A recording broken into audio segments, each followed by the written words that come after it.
This is the story of a moment that shook the political world, the capture of Venezuela's Nicolás Maduro, and the seemingly invisible figure at the center of its aftermath. A grand spectacle of power, a military strike that rewrote the rules of global confrontation, a president flown from his own capital to face justice on foreign soil, and yet, casting a long shadow over this titanic moment, one key leader was not there when the world expected him.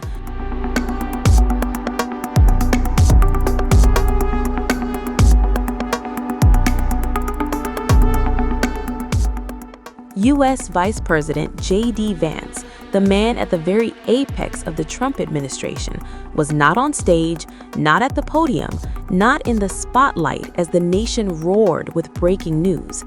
He was notably missing from President Trump's marquee news conference announcing Maduro's capture, a moment that drew every senior official to the podium except him. No camera panned to him, no quote, no public presence, just silence. And that silence ignited whispers in Washington, questions in corridors of power, rumors in backrooms. What was happening behind the carefully staged headlines? Was this absence a sign of division, doubt, or internal conflict within the administration? While senior aides, from Secretary of State Marco Rubio to Defense Secretary Pete Hegseth, stood with President Trump and faced the cameras, Vance was not among them. He wasn't even with Trump at Mar-a-Lago the night the operation unfolded, a moment when top officials huddled to monitor the strike over secure lines. Instead, according to official spokespeople, Vance stayed behind, moving only through secure video conferencing, shrouded in secrecy.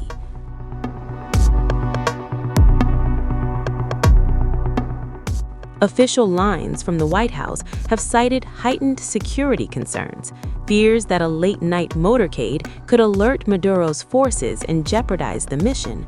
But for critics, that explanation raised more eyebrows than it calmed.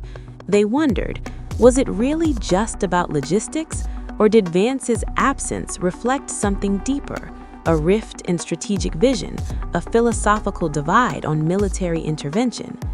Consider this. When the U.S. struck Houthi targets last March, a private message from Vance surfaced, a leaked signal chat in which he warned, "I think we are making a mistake." That moment painted him as cautious, skeptical, even hesitant about broad military engagements. And yet, when the Maduro operation became public, Vance did step forward on social media.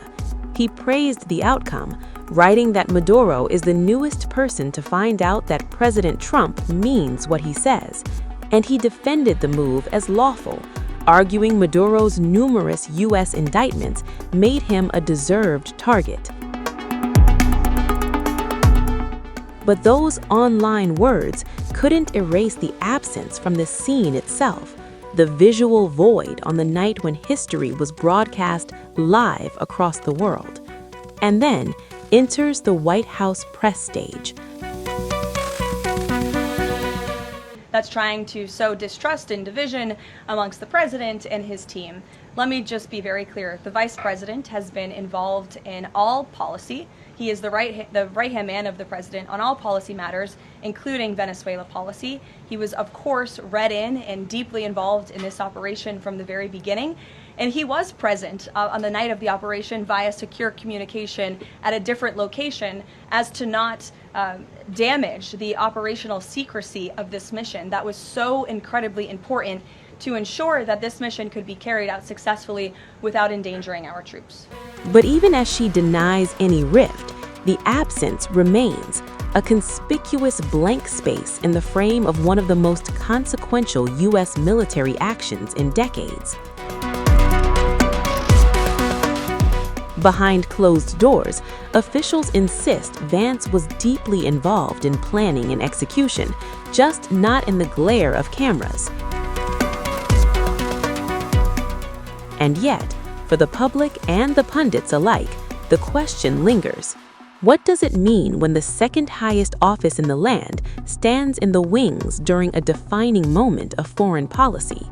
Is this a strategic choice or a sign of something more telling? An ideological divide, a clash on views on intervention, or a pure political calculation to preserve clout for tomorrow's battles? Whatever the explanation, the optics are undeniable. A vice president absent from the public stage, a White House scrambling to explain, and a world left to wonder what really happened behind the scenes of one of the boldest strikes in modern history. In the ruthless theater of power, absence speaks as loudly as presence, and in Washington's most dramatic act yet, J.D. Vance's silence may be the loudest message of all.